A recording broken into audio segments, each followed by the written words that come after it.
So, I was on my way to work, run a little early, so decided, you know what?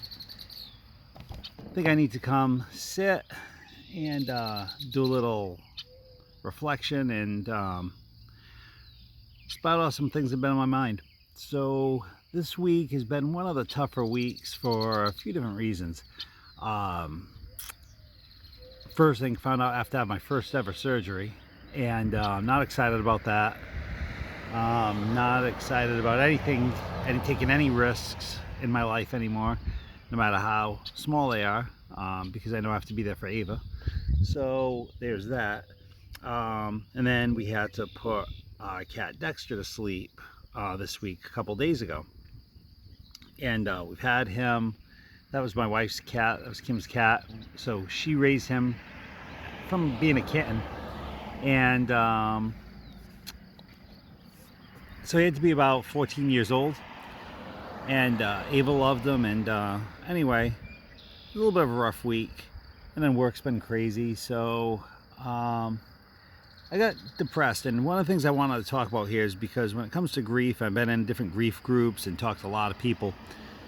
It seems to be almost like instinct or nature to just start judging yourself based off how you compare to other people in this whole grief process. The first thing I think everyone needs to understand is there's no finish line. So it's not about how close are you to getting to the end, are you where this person is, etc. The best way I could explain it is it's almost like a racetrack without a finish line. So you go around it. Sometimes you end up right back where you started. Sometimes you find yourself feeling a certain way and you don't feel like that again, maybe for another couple months, and then it comes back to you. It could be days where I go days without crying, and all of a sudden I have days where I feel like I can't stop. This week I think it's important for me to post a video. I normally type about things, but it's just been so hectic. I between working full-time, caring for Ava, the thing with all my medical stuff, the cat, some other things I'm doing aside, trying to get our house ready outside so we can enjoy our summer outside. There's just been a lot going on, so just wanted to get this out there. But thought it was important to post this week because I think people think, wow, look, he's trying to start a support group. He made a website about this.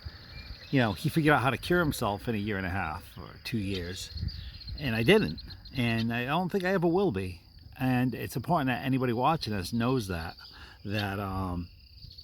just because you can muster up the strength to do something or achieve a certain goal of yours, it does not mean that things are better. So I don't want anyone ever to look at my example or how I'm living my life and say, gee, why am I not there? Why am I not like that? Why can't I have those thoughts? Because trust me, you have these stages, and I can't say where you're at or where you should be or how long you should be there for, because that's different for everybody. But it's important to know that you're never 100% healed, and it's okay to break. It's okay to have those meltdowns. It's okay to feel like you did 2 years ago when you thought you had moved past that and figured things out.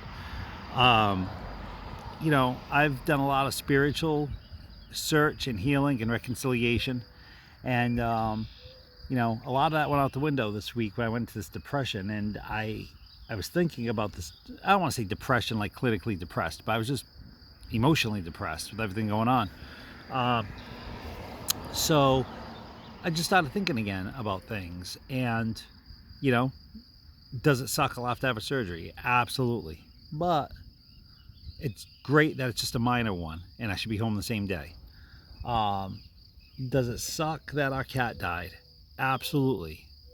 But it's great that all of my family and friends are healthy right now and are here with me and nothing happened. So there's always things to be ungrateful for, things to be upset about.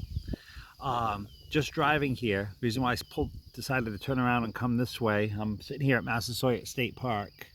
You can see the beautiful place. Ava and I found this last summer for the first time, so we'll be coming here a lot this year. But this wasn't a planned video. I was driving to work and decided to come here because I had a little bit of a breakdown in the car. A memory came up on my phone of Ava when she was about 2, and we were in our kitchen getting ready to go out on her bike. And Kim was in the background. I couldn't see her face, could just see her body and stuff, putting Ava's coat on her. And I started scrolling through the pictures that Google pops up on you. And I was just looking at all these memories of, you know, she was our first child. I never had a baby, neither did Kim. And all the things we were learning as we went, how to raise a kid. I was looking at these, you know, contraptions we'd buy, how we were so overly protective, you know, covered head to toe in the sun, like everything. And sometimes I thought Kim would take it to the extreme. You know, why are we doing this? Why are we doing that? God, oh man, all the extra effort. But I look at my little girl right now, our little girl, and I could not be more proud. Not even just as a father, but as somebody living on this planet, that there's somebody growing up the way she is, with her mentality and her compassion and her awareness. So we did something right. And it kind of broke me down. That it was taken from us, you know. We were doing nothing wrong. We weren't hurting people. Like a lot of you watching this video who've lost somebody, I'm sure the same situation, living a good, honest life, minding your business, trying to do the right things, and something special was yanked from you. When you think about their loss, you think about your loss, the loss of the people around you, right? And you're never going to make sense of it. There's never, you can come up with a reason for it, but it's not going to make sense. Not when you look around the world and you see some of the other people walking and you go, oh, it's part of a bigger plan, it's part of a bigger picture. Look, all that might be true, but it doesn't take away the pain. It doesn't. So what does, right? How do you live? How do you function? Because you have to look at what you have. I don't want to say how worse it could be, because yeah, it feels like it couldn't get any worse, but it could. It could. You know, I'm not at the first job I ever had. First job I ever had was being a newspaper boy. Then I worked at McDonald's, right? Then I worked at Ruby Tuesdays. Then I tried selling Kirby vacuum cleaners. Then I went to Walmart. Then I went to Staples. Then I went to Party City. So long story short, I've had a lot of jobs, right? And every one I thought, oh God, I gotta get out of here. It can't be, oh God, this sucks. It can't be any worse. And I go somewhere else and it gets worse, right? I leave that job, I go somewhere else because, oh, it's better.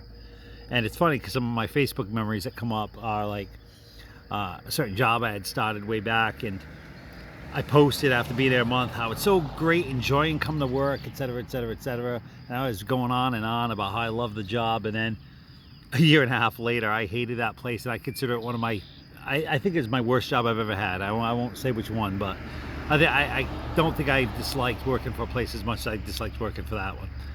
So it could always get worse, and that's just fact. So try to put that into perspective. I mean, things that you can appreciate, the people around you who you still have, your own life that you still have.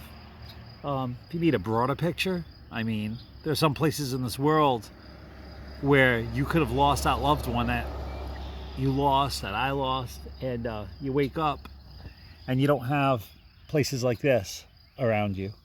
You don't live in a place like this. It's a war-torn area. Maybe it's a poverty-ridden village somewhere. I mean, with no health care, with no support. You know, so there's always a way it could be worse. I think sometimes we have to stop and just think about that. That's all. Is it easy? No. Will it unlock a door that you'll go through and never go back the other way? Absolutely not. I've had many days where I'm very appreciative and reflective and kind of like I am right now, and who knows how I'll feel later today, tomorrow, a week from now. You know, I might be punching my steering wheel going, why did you take her from me, like I was doing a little while ago. um, but when you get that way, it's not healthy to stay there, and you've got to find your way to get out of that space. That's all. For me, it's getting into this type of mindset. So anyway, I wanted to set myself a 10-minute limit. Here we are. Hope you all have a good day, and look forward to some other videos.